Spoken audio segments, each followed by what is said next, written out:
Now, today's top stories and Power of 5 weather from News 5. Sponsored by Akron Children's Hospital.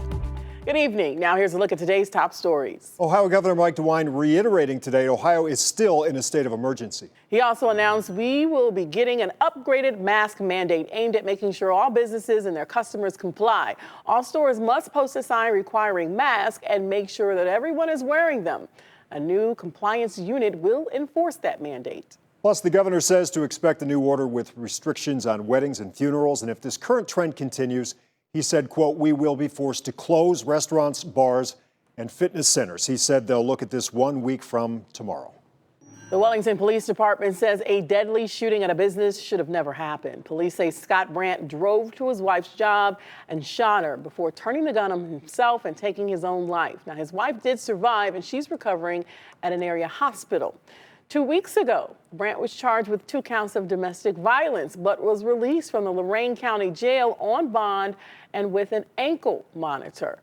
The police chief says his wife had asked for help multiple times before yesterday's shooting. I believe we let her down. We have a duty to try to protect her, and yet the system failed.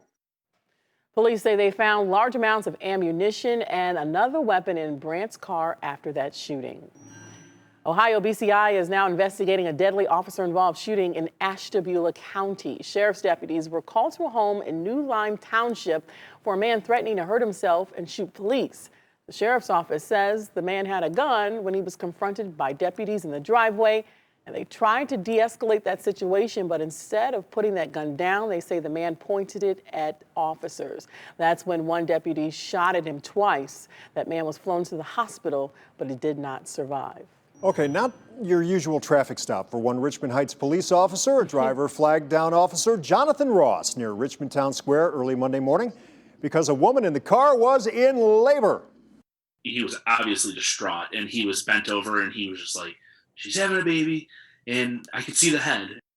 Oh my, you know, when Officer Ross got to the car, the baby was nearly already born. So he helped coach mom through the rest of the delivery. Wow.